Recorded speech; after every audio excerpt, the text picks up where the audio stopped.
آپ یہ ارشاد فرما دیجئے کہ وقوع قیامت کے بارے میں قرآن اور سنت کی روشنی میں آپ کیا فرمائیں گے؟ شکریہ زینب. ابھی آپ نے شعر پڑھا نا کہ موت کا وقت مقرر ہے، نیند کیوں رات بھر نہیں آتی. بالکل. کاش ایسا ہو جائے کہ موت کے ڈر سے ہمیں نیند نہ آئے اور ہم بیٹھ کر اللہ کی بارگاہ میں استغفار کریں کثرت کے ساتھ.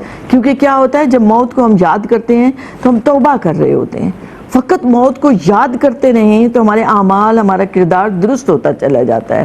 آپ نے وقوع قیامت کے بارے میں پوچھا. دیکھیں اللہ رب العزت نے خاص طور پر مختلف صورتوں میں اس کا ذکر فرمایا ہے، اور ایک مراحل ہیں، قیامت کی نشانیاں ہیں جو قرآن و حدیث میں بیان کی گئی ہیں، اور ایک مرحلہ وار حضرت امام مہدی علیہ السلام نے آنا ہے، حضرت مسیح عیسیٰ علیہ السلام کا ظہور ہونا ہے اور ان سب مراحل سے گزرنا ہے، دجال نے آنا ہے، اور پھر اس کے بعد پھر آئے گا وقت آئے گا کہ جب اسرافیل علیہ السلام کو حکم دیا جائے گا، وہ سور پھونکیں گے اور پھر اس کے بعد قیامت قائم ہوگی. تو خصوصی طور پر دو صورتیں جو ہیں سورہ زلزال اور سورہ قاریہ، ان میں ایک ملتا ہے، ایک اس کا منظر نامہ ملتا ہے کہ قیامت کیسے قائم ہوگی.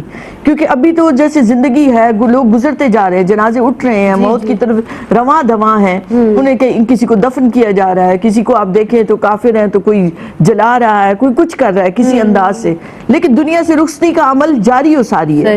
تو یہ اس وقت تک رہے گا جب تک قیامت وقوع پذیر نہیں ہو جاتی. اور جب قیامت آئے گی تو اس کی جو کیفیات اور جو کی وہ بیان کیا گیا ہے، اذا زلزلت الارض زلزالہا، زمین تھرائی جائے گی، ایک زلزلہ آئے گا ایک شدت کے ساتھ. اور پھر فرمایا واخرجت الارض اثقالہا، زمین سے چیزوں کو نکال دیا، زمین اپنے بوجھ سارے باہر نکال دے گی. تو وہ جو تدفین ہو رہی ہے، وہ جو جنازے اٹھ رہے ہیں، وہ لوگ جا رہے ہیں، وہ سب حکم ہوگا کہ اٹھ جاؤ، اب قیامت کا دن آ گیا.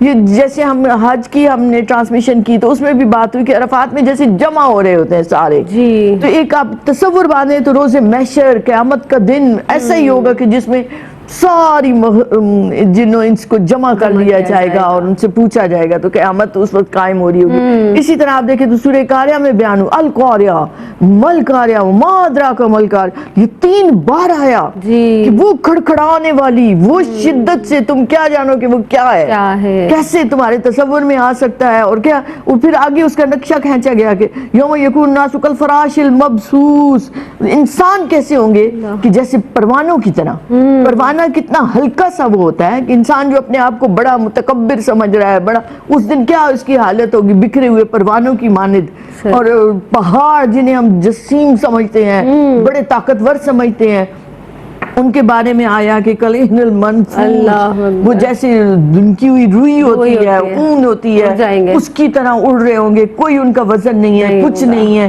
اور قیامت وقوع پذیر ہو جائے گی. اب سب نے اللہ کی بارگاہ میں حاضر ہونا ہے.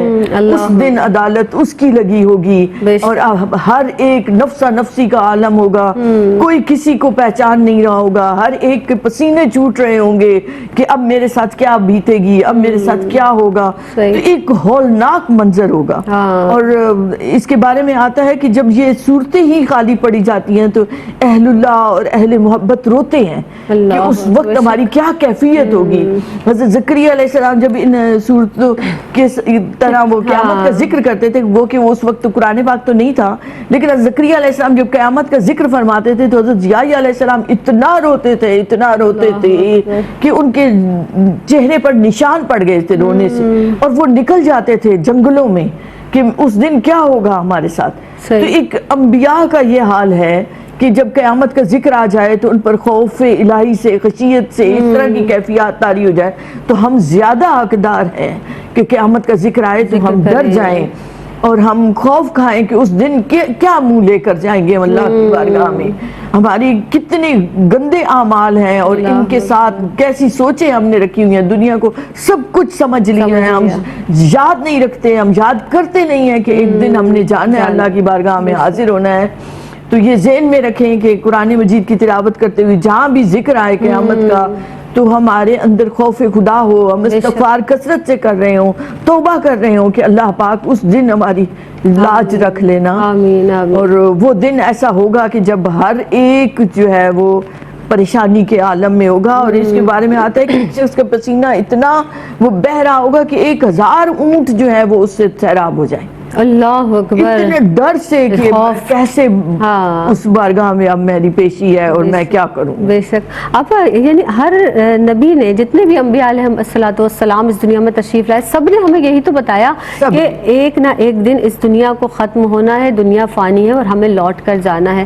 اور جس طرح سے آپ نے بھی ذکر کیا نا، تو بار بار، اور ہمیں یہ بھی بتائیے کہ پہلے 2 بار سور پھونکنے کا بتایا گیا نا قرآن میں، کہ ایک مرتبہ پھونکا جائے گا تو سب مر جائیں گے، پھر سب دوسری بار میں سب بالکل اٹھائے ایسے ہی ہے. جائیں گے. 2 بار سور پھونکا جائے گا، حضرت اسرافیل علیہ السلام کے ذمے یہ کام ہے، اللہ اور اکبر. دوسری بار جب پھونکا جائے گا تو جی. سب اٹھ جائیں گے. آسمان لپیٹ دی جائیں گے، زمین کو لپیٹ دیا جائے گا. اللہ اکبر، کیا منظر ہوگا. واقعی جب ہم ان آیات کی تلاوت کرتے ہیں اور ان کا ترجمہ یا تفسیر پڑھتے ہیں تو حقیقت جانے اس وقت تو ہمیں یقیناً جو ہے نا ہمارے اندر کا جو ضمیر ہے وہ جھنجھوڑتا ہے، اور اس کے بعد پھر ہم دوبارہ سے اس دنیا میں غرق ہو جاتے ہیں.